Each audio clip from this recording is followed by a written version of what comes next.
Good evening. Yeah, it's on here. My one lady and my two gentlemen and guys in the chat. It's Wednesday. It's 9 o'clock. It's the agenda.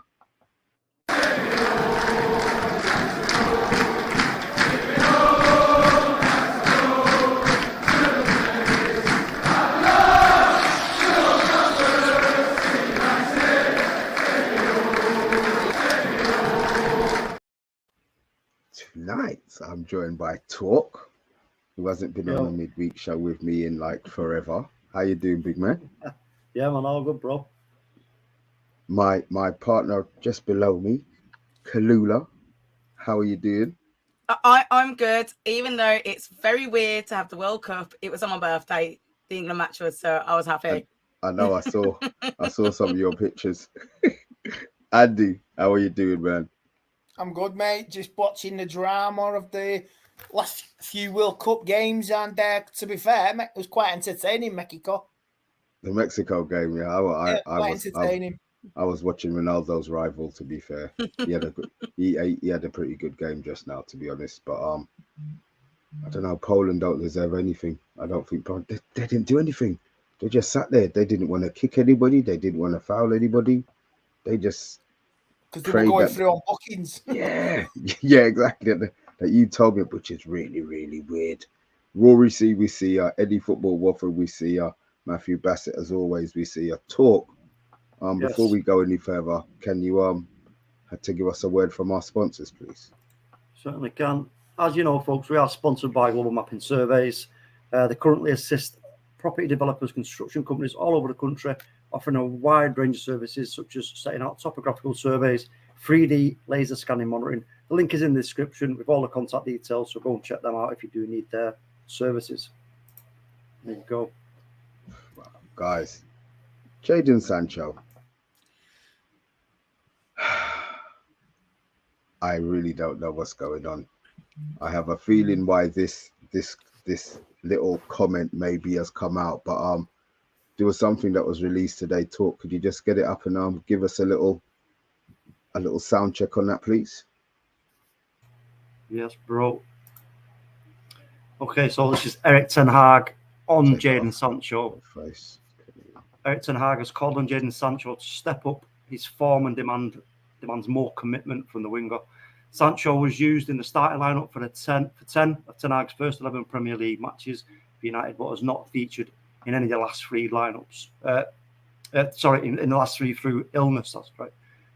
Sancho is recuperating during the World Cup in a bid to resuscitate his career after failing to make the England squad for the tournament. Furthermore, the emergence of Argentine teenager talent Alejandro Garnacho has firmly limited Sancho's importance in United's attack, while Anthony Elanga was also being played by Ten Hag. However, the exit of Cristiano Ronaldo from Old Trafford may ensure Sancho is offered more playing time. Kalula, Jadon Sancho. Okay, man or myth? Talk to me. You see, it breaks my heart because my family's from Trinidad, and Sancho is also a Trini. Like, he's got Trini parents. But I want him to run. I want him to actually put the effort in. I do understand why Tag might have an issue with him, because it's like, it's a sad story we've had at United for a long time, which is we get a player and we want them to be magnificent and they just don't bring it. So for me, I think that if he's got the World Cup off, if he's got all this time, he needs to now get on the pitch when he comes back. I want to give him a chance, but he needs to bring it. If not, he's going to be one of the other wasted players that we bought. And I don't want that for him. Andy, I see you nodding your head. Yeah, I sort of agree. I want to see that Bundesliga Sancho, 50 goals in 3 seasons, an absolute talent. He was playing with Haaland as well, with Jude Bellingham. Dortmund did well as well in Europe, but in the Bundesliga. I won a cup as well with Haaland during COVID season. But I don't know why has he gone like this? Why has he gone downhill? I do know he had a bereavement last year. That might be playing on his mind, but bereavement affects everybody in different ways. It was a family member. because I do remember Solskjaer gave him time off for it. I do remember that. And is it a Euro hangover? I don't think it's a Euro hangover now, missing a pen in the final. I don't think it's one of them. But I remember this goes back to the Olympic Nicosia game when we were on the attack and he gave away the ball. And they went straight on the attack and they scored. And you see him, everybody running back. You see his head drop and start just jogging back. And that was like, you see Ten Hag just snap at him and substituting for the second half straight away. So, some of it, you know what I mean? That confidence, he's got to find it again. Luke Shaw's done it. Harry Maguire's done it, come back. So it's up to Jadon Sancho to do it now. And you know there's a player there. You know there's an international player in there, but it's up to him to find it. And it, like I say, I don't want him to be another waste of money, but I'm willing to give him another chance. Just one more chance? Yeah. I think he's got this season to prove it. Otherwise, like I say, he's not a Ten Hag signing, is he? Ten Hag wants his own squad. So, who's going to come in with the possible takeover as well? We could be quids in and we could buy the cream of Europe. I don't care. I just want to see winners on the pitch. Talk, what are you feeling about Mr. Sancho? Well, how many times have we said on a watch-along, Mr. B? Why does he keep playing the safe option? He'll come up against the player. He'll do the step overs if he's going to skin his play. He doesn't ask enough questions. We've been saying that for months and months in a watch-alongs. Doesn't ask enough questions of his opponents, whichever side he's playing. And that's one of the things I think that maybe Ten Hag is wanting him to do. You've got to weigh up your opponent and find out whether they can handle you for pace, which is the weaker side, where can you get them, push them back further, open up some space, etc. But I just think with everything that's been going on at the club regarding Cristiano Ronaldo, for example, I think there was a lot going on there. And I think maybe that combined with Ten Hag asking Sancho to maybe adjust his game slightly, because as you've pointed out, Mr. B, many times on a watch along, he doesn't want players to go right in behind and then put a cross in, because we can lose possession and then they're straight on the counter and you've got then player behind the play. So if he's asking him to sort of slightly change up his game and he's not confident anyway because of whatever was going on at the club, because we talked about me and Omundi about Cristiano Ronaldo maybe having a bad effect on some of the younger players, because he's a massive, he's a huge, it's Cristiano Ronaldo. He's going to have an effect on your confidence, on the way you're training and everything else, because you're constantly going to be thinking, is he, he's watching, am I doing enough, blah, blah, blah. So I just think give him a little bit more time now all that's settled, and I think we'll start to see a better Jadon Sancho as the games progress now, and we are going to need him going into the guts of these competitions that we're going into. I got one for you that I just thought about. The timing of the comment.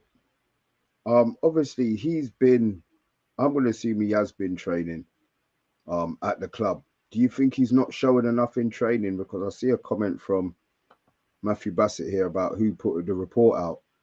Do you think it was a leak from the Ten Hag side of things to maybe try and give him a kick up his arse? Because obviously he's been at training and Ten Hag seeing him. Maybe Garnacho is showing him up in training now as well. Maybe he's trying to get that reaction. What do you guys think? For me, I feel like being a manager at Man United at the moment is probably one of those horrible jobs you could have, because you've got to make sure that you're on point, especially now where everyone's just looking at you. I do think it's tactical. It's kind of like when you've got that brother and your brother's going to be good, but you need to give him a little smack on the ass. That's how I feel it's going to be. Like, he wants him to be good. We know he can be good, but he's got to be good. And we all know, getting older, there's always a youngling willing to take your spot. So Sancho's got to take his moment now, because if he doesn't, the youngling's going to take his spot. Definitely. Does he have that fear though? He's got to find it somewhere. Yeah, he's just got to go for it. He's got to just get his head down, and in his own mind, he's got to believe. You know what? I'm better than Garnacho. I'm better than Anthony. You know what I mean? On either side, whichever side is going to be played, he's got to get that kind of mindset in his head and just trust his ability. We all know he's got the ability. Look at him for Dortmund. You know, that's why we was all so excited. So he's got to. But again, you know, there's only a certain amount you can do as a manager or as a coach, i.e., you know, the person taking the training. That you don't want to have to be sort of mollycoddling and pushing right up to the edge of a game.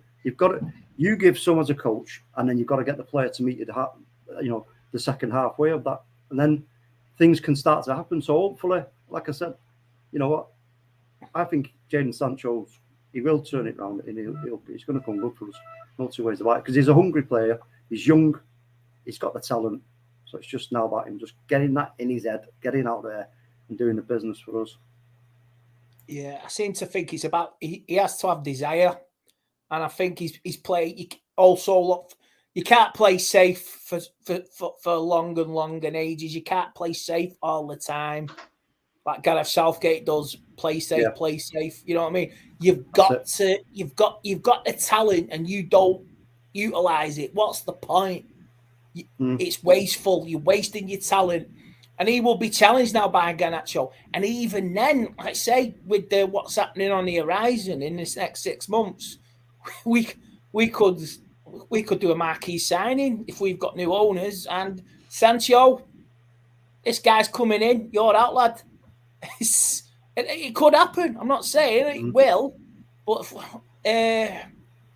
Mbappe. I'd take Mbappe over Jadon Sancho any day of the week. Sorry, man. I'm sorry, but if the money's there and we are wadded and we are going in with new owners, players will be the players that are still there from the last time from Solskjaer's reign will be faithful. Now, but I think he will turn it around. I think he does, because you got to give him another chance, man. He's got the technical ability. He's done well in Bundesliga. He's played with Haaland. He's played with Bellingham. So it's up to him. Only if he wants to play safe, mate, you want to go home. You want to come to United, play safe, do your training, go home, have a cup of tea, put your feet up, get in bed with your water bottle, go ahead. But you got to spice it up a bit, Jadon. You really have to. I think also we have to maybe consider what the relationship is like between him and the rest of his teammates. Obviously, excluding Cristiano Ronaldo now. We don't know, you know, we can only surmise things are all rosy in the garden. But, if you remember what Ronaldo said about some of the youngsters, that's there you go. That's one thing that Ronaldo is right on. I'll give today's youngsters, they don't want to know. Yeah, but would you be calling Jadon Sancho a youngster? When he said youngsters, I more had in my head the 17, 18, 19-year-olds. Jadon Sancho, what's Jadon Sancho, 25? I still call him youngster mentality-wise. You can see sometimes for the way that he plays. If you look at it, it's like he's got the same potential. Like Mason's had the same potential, but he's finished now.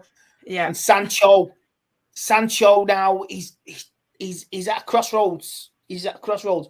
I mean, would he go away if we got rid of him? Would he go away and do well elsewhere? Possibility, isn't it? He's only 22, Mr. B. Sancho.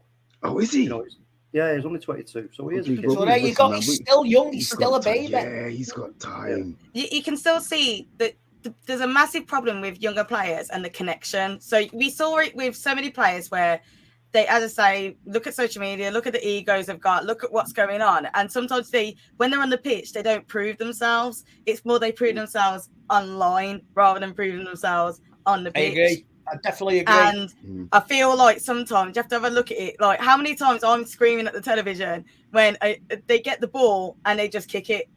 Don't look at what the colour of a player's shirt is. Look, we've got tennis ball green sometimes. And like, you can come on, man. Like there's no thinking, there's no thought process. And it sometimes does feel like they care more about what's off the pitch. That's what's on the pitch. And they've forgotten how much love it is to be there. And I feel like Sancho, unfortunately, he's gone to Man United. Now it's time for him to show us on the pitch. And if he doesn't, unfortunately, it's going to be another failed person. If not, I really hope for him. But if not, we have to let him go. I think you're right on that, because if you want to be a success off the pitch, it's what you do on the pitch that gives you the off the pitch success. So it's doing it on the pitch.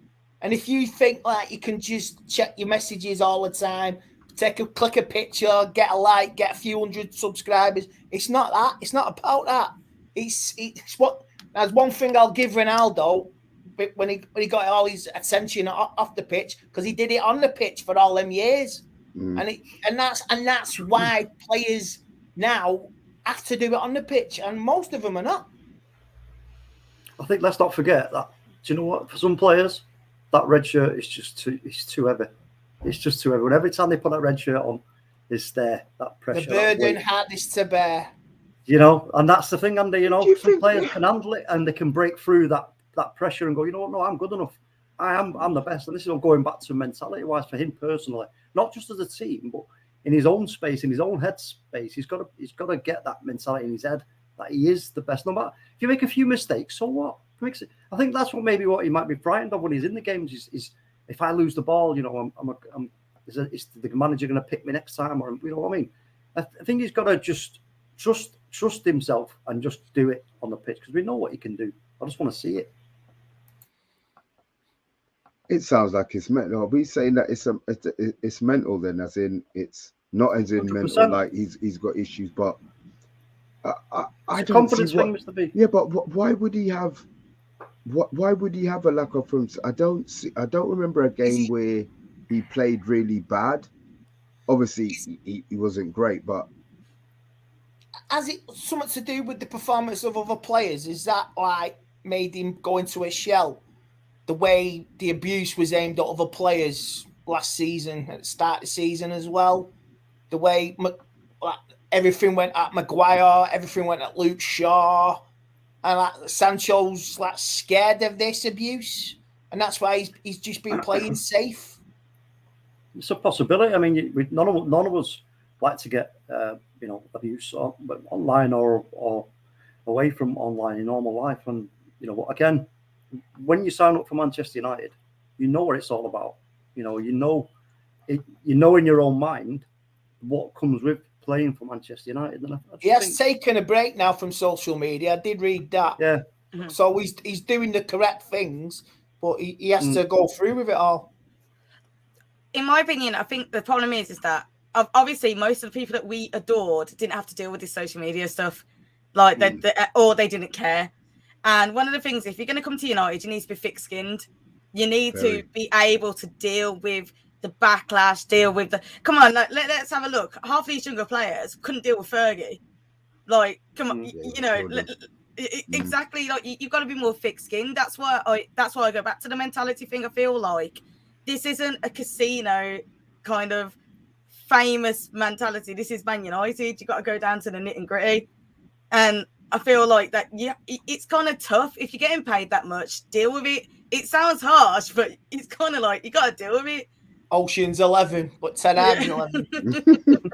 Yeah, definitely. I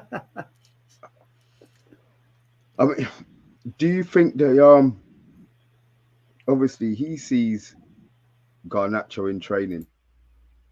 Do you think it could be an acceptance thing that he's just not going to have, because Garnacho's got electric pace, Sancho's never going to have that pace? Do you think it, obviously when you guys mentioned about the other people in the squad, do you think he probably feels inferior to certain players in the pitch? Because don't forget, we actually bought him to play on the right. We were all doing or not, and then he played a couple of games on the right. You know, I remember people saying, oh, he played for Dortmund on the right, but anytime I saw him causing chaos, it was always from the left. So what is his side? What are you guys saying his best side is? Or doesn't he have one? Obviously, he doesn't have one at the moment because it smells like he's kicking the place out. But he's right-footed, isn't he? So you would think that his favourite side, his preferred side, would be the right. You don't want to be, as a right-footed player, you're not going to be as comfortable playing inverted as you are on your strong side.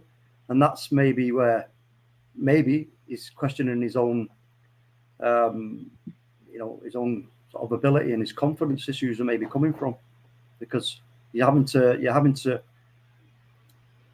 working that ball down that left-hand side and then trying to come back round to then hit it with his right foot. But then again, we've got to ask ourselves the question, is this all just down to Jadon Sancho? Go back and watch the games, and is it a case of Jadon Sancho has not been getting enough help from his teammates around him? If he's been playing inverted, you've got to have, if he's going to cut back on that foot and he hasn't got a forward option, as a right-footed player, you cut in for the left-hand side, you want to be putting that ball in on a curve from right to left, i.e. towards the goal. Marcus has been doing it.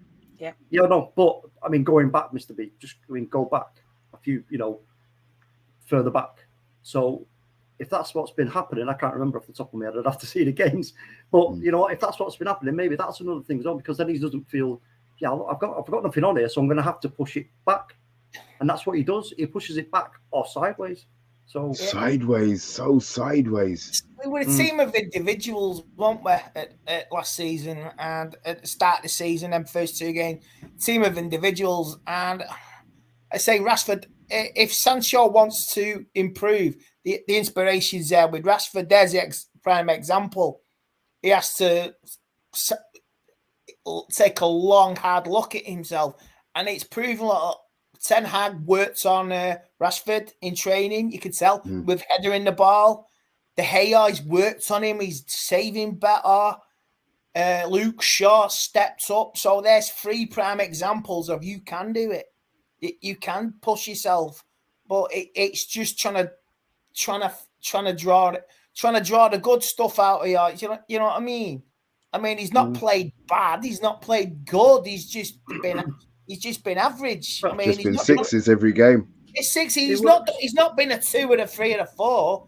He's not played awful, but he's like, you got a big transfer thingy on your head, mate. You got his expectations. Or let's say, does the weight of the shirt, the burden hardest to bear, does that weigh on him? I don't know. But he does link up play well, though. If you get the little triangles going on that left hand side, he works. He can work the triangles. He can play short passes and move. But maybe it's a case of, is he not, when he does receive the ball, once he's rotated in a triangle, maybe from the sideline and in towards the box, he then doesn't do enough from there. I don't know. We've only got to look at this because we all sort of think we know Ten Hag's tactics and what he wants every player to do, but we're kind of guessing from his days at Ajax. So you know what? There's a lot of question marks still to be had about. Actually, wait a minute, Ten. What is it you want him to do? If we knew a little bit clearer, I think it'd be easier for us to determine where Jadon's going wrong. But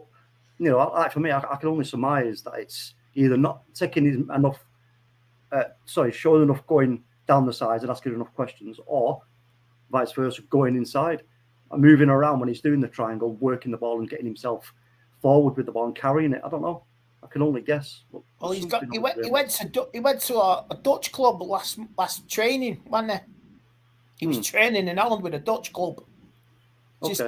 He was recommended by some, because he was training over there, maybe trying to get some of that sharpness back. And we've got friendlies coming up now in Spain, haven't we? We've got Cadiz and Betis.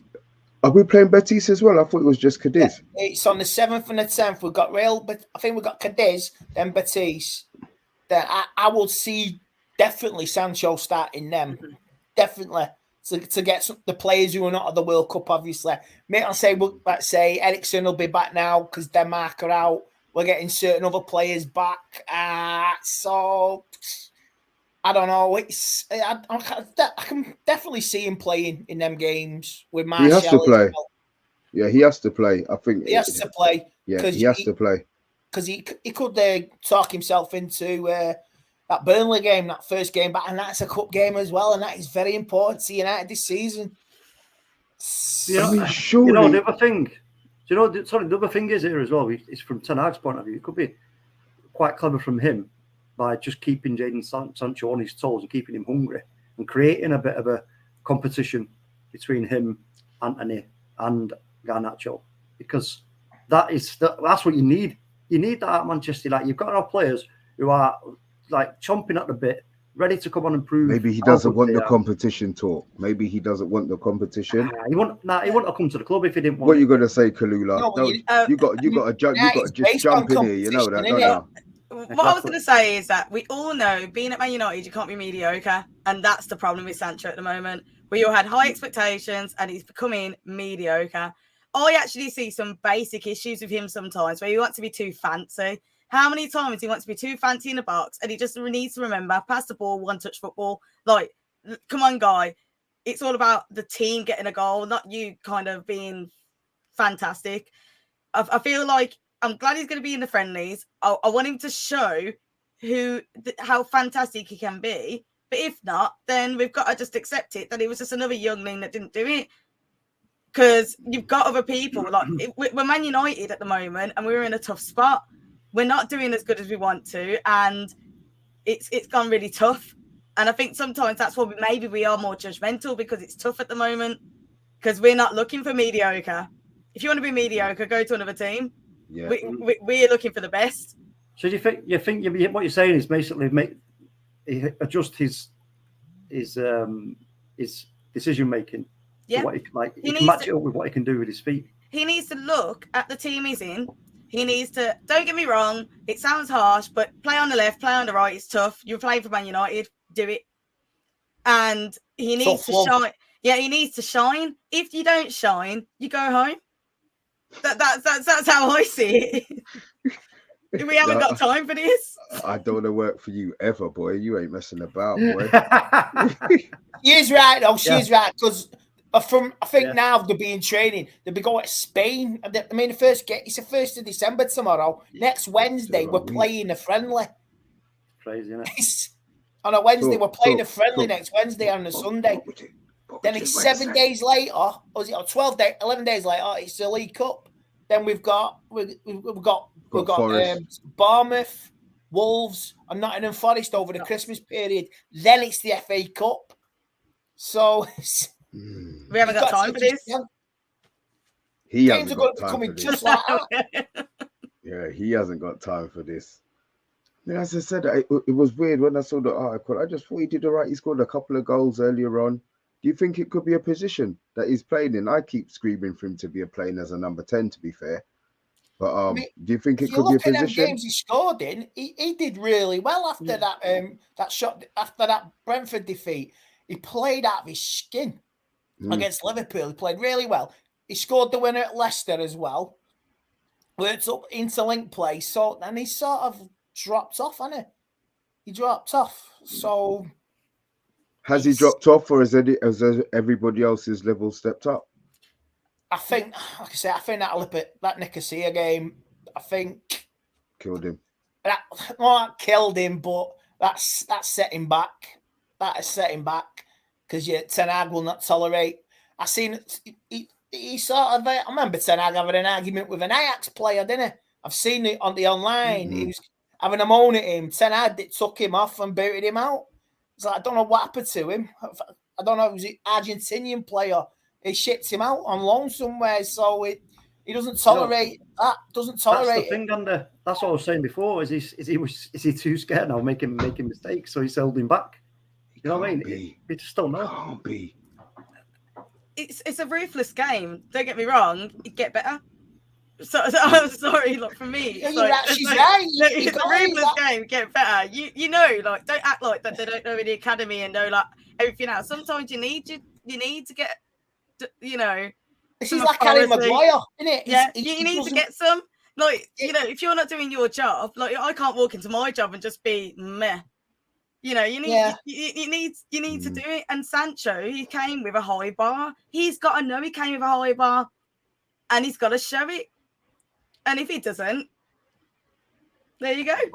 Au revoir, as they say in wherever it is. I'm only here for the paycheck. You know what I mean? I don't want to hear that from any United player. No. I don't think anybody would tolerate that. No. I've made it. I made it. I play for Man United. Got a nice house, nice car, nice girlfriend, 3 or 4 houses abroad. That's it. I don't want to hear that mentality. Now, to be fair, no one's been like that. But that's the thing is now. That's what I was getting at earlier on. Is like from Ten Hag's point of view and the coaching stuff. and the people around Jadon. It's about, look, when you're that age and you've got, I don't know how much money he's got, but it's a lot. You got all that money. You don't come to you at once. You sound like you've got to have the right people around you and listen to what's being said. Right now, then you don't have to worry about money now. Now, ask yourself the question: do you want to be a great player? Do you want to have trophies? Do you want to have things to tell your grandchildren in the future and your kids? Look what I did. Look what I won at the biggest club in the world. You know what I mean? What did you win, Dad? I won a paycheck. Yeah. Player of the year. But as it stands, did you win what Rashford won? No. But there's got to be some pride of it as well. Wearing this shirt, you have to have pride, and that's the thing that I'm missing. You know, the whole it's I and I. That's how I see it. I and I, and it's you are there. It's you. You've got to be. You got to have the right people around you. We've seen it with so many stars from music industry to audio industry. But when it comes to it, you've got to have what I call cojones. You've got to have it, and I want to see some. I want to see some cojones because you're at Man United. Bring on the cojones. Did you get them in You're at Man United. I think I bought some of them from the supermarket today. You get them. He's probably got them stress ones, hasn't it? You know, have you seen Red Dwarf? Them Chinese stress balls. They're that size. And when he rescued Rimmer, they were about that size. He ground them. Grind those balls, sir. Grind them. Well, Sancho might have some of them for stress balls. And just explain where that's come from, because people in the chat might not know what a Red Dwarf is. Red Dwarf is a comedy from the 1980s and the 90s. Google it. It's quite funny. Was it the 80s? It's absolutely amazing. And I think it was Gazpacho Day on the 25th of November. Gazpacho soup day, yeah. Never ask for gazpacho soup warm. Always eat it cold. Yeah. What? Sorry. What is gazpacho soup? Google it. Google Red Dwarf. Anyway, get back to football. Google that. Yeah. Get back on it, Mr. B. Gazpacho. What's to do with broccoli? Yeah, you're safe, Mr. B. There's no broccoli involved, though. Listen, as I said, Fred had a shot. Was it yesterday? I thought, oh dear God. Oh yeah. I was it's so still happy. on, Mr. B. It's still on. If Fred scores a world, listen, look. If it's a tapping off one of those dreadlocks that he's busted now, then I'll have to take that as well. Well, if Fred scores a winner in the League Cup final, imagine that. Off the back of his head. Who's picking on Sancho? Mr. We're B. not picking on Sancho. Yes. Mr. B, can you do me a favour? If Fred does do that, can you dress up as Pastor Fred for me? there's a lot of things I'm not going to do. You got. Look, I'll join you. I'll be mini Fred. I just want him to score, and then we need Solo on here. Solo's the one because he's Fred's uncle-in-law. Yeah. Guys, there was a what we got? 10 minutes. There was a little rumor today about Bruno. Yeah, I've seen it before. Yeah. He's not going to Colchester 7 million quid to Real Madrid. Colchester United. I mean, let's I'll get my little 2 pence worth quick out. I think it's that bullshit. He's open to hang on. Who is leaving the door open for move? Nah, he ain't going anywhere. I can't see. Real Madrid are considering making a move for Manchester midfielder Bruno Fernandes. He's quickly become one of Man United's key players, and the Portuguese midfielder is a fan favourite at Old Trafford, and he's continued from joining Portugal for the World Cup. Now, according to the record via Sport Witness, Real Madrid are one of the clubs showing an interest in a Manchester United midfielder. So make Will what you want of that. Even though he's happy at Manchester United, he would consider a move if he believes it's a step forward. Woo. So in other words, Man United are going to get the checkbook out and offer him a bumper contract. Another one. Yeah, of course. Fernandes is under contract till 2026, and that'll be indispensable. So it could take a hefty transfer fee. So he is under contract. So for me, the owners. Sorry, go on. So for me, I'm thinking, why would he leave now? Ronaldo's gone. He can be the best one. He can literally come on. He was the man. Literally, he's like exactly. So it's he like got now top four. He galvanized us. Yeah, it's like the Apollo Theatre when the brush comes out and they sweep him away. Now Ronaldo's gone. I'm back. I'm back, baby. Why would he go? I don't think he's going anywhere. Watch his numbers now between now until the rest of the I season. don't blame him negotiating the contract. He could get player of the tournament easy. Yeah. Mm-hmm. A Man United player will get player of the tournament. Well, you can see even Rashford brought it yesterday. So think about it. We've got a lot of. It's like we've got a player on every team. Actually, I was like, this is great. It's nice, isn't it? Yeah. I tell you, man, they want to put us down, but we had 17 players at the World Cup. 17. It's mad, isn't it? We're bigger than the World Cup because we've got 17 players. We've dominated with Ronaldo, and now we're taking over. We're undermanning the World Cup, which is fantastic. In my eyes, it's like. No, I don't think Bruno's going anywhere. Yes, yeah. And look, Zoe Media House here is saying if they've got 300 million to buy Bruno, then that's fine. Take him, as I said. So we're going to be quids in the summer. Exactly. So why would you want to leave? Do you think it's going to happen that quick? Do you think it's going to happen that quick? I do. I do believe we will have new owners by the summer. Yeah, the summer, because believe me, they will not want to hang around. They will not want to hang around because we can get rid of them. It will prove it, and the next owners will, like I said, this on Monday. So on Monday and Errol and that is the process. The new owners will take notice, and we'll have to engage with the fans. I know I'm going off topic here, but we are quids in the summer. Whoever it is, whoever takes over, and we're on the up. It just depends how long it'll take. Let's not forget that the Glazers might be in a hurry, but the buyers are also going to be in a hurry. They're going to want it quick. They're going to want to get it done. They want control of, the biggest club in the world, whoever ends up buying it. So I don't see this being a long, drawn-out arrangement. I can see the way Chelsea was handled, the way it was done, the people who have been put in place. That's the reason why it got done so quick and so cleanly, was because of those people who were put in place. Now those people are in place for us. So we would be expecting a similar outcome. Once it gets whittled down to, okay, it's you and you two that have put the money on the table, you've given us the best plan going forward for the club.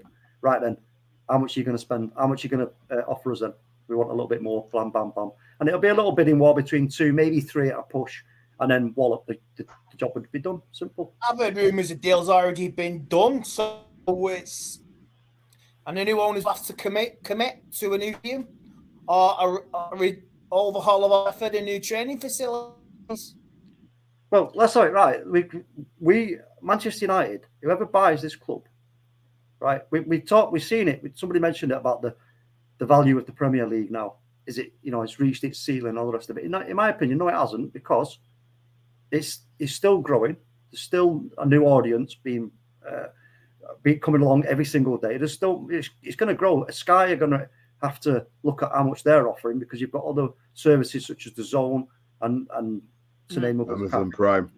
Amazon, yeah. So there's going to be pushes. So the investment from the owners it's got to be part of their mentality. Is going to be, listen, we're not just buying this club to make money. That's got to be, if you say that and you want to buy it, do one. Right, get on your bike and start pedaling. I don't want anyone saying I want to make money out of Man United. Simple as that. I think. Come on. I was going to say. No, but if they say that, they've got to say that we've mixed in. We know where this club needs to be. We need to go to do this, that, or the other. If they change it in certain lyrics, that's fine. But just don't, if you say it's clearly about money and you don't give a damn about the history and the heritage, say do one. But I think, like I say, these new owners will take account of the protests and everything else. So it's for me, quids in. We're going to get good owners. I really do believe that. I'm with you on that. What I will say is that you can't buy Man United and not want to make money. You can't. Man United will make money across the world. Look at City. You've got to spend money to make money. Exactly. But what I will say is that you got to look at the situation and go, we need people that care about the club. That's what we need now. Like, no matter what anyone thinks about CR7, he shamed our club.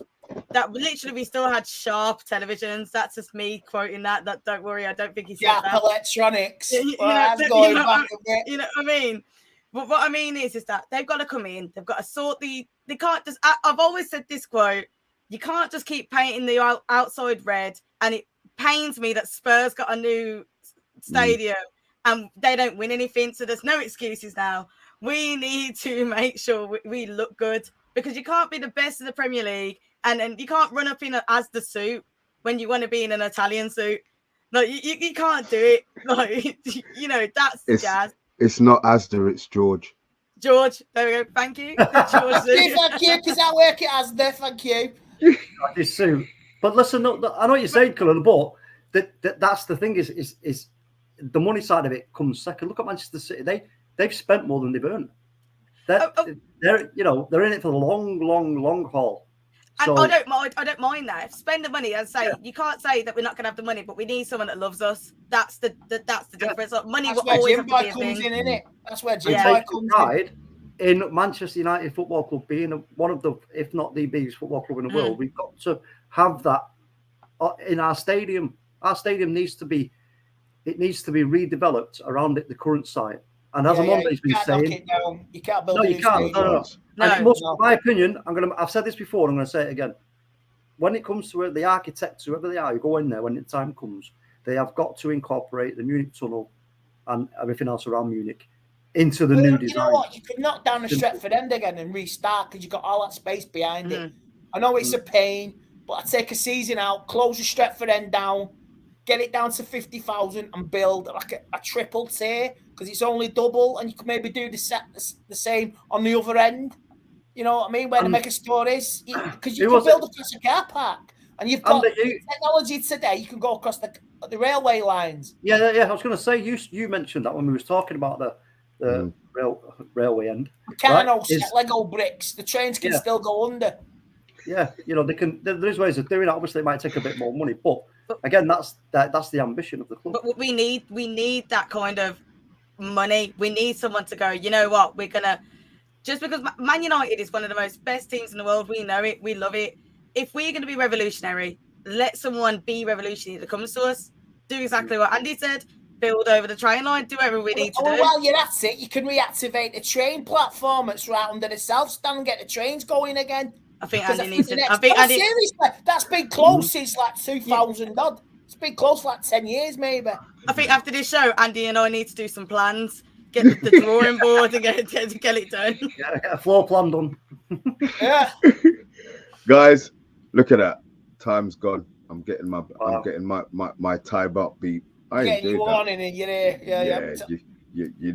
You know what's coming, don't you? You know what's coming. Kalula, where can we find you?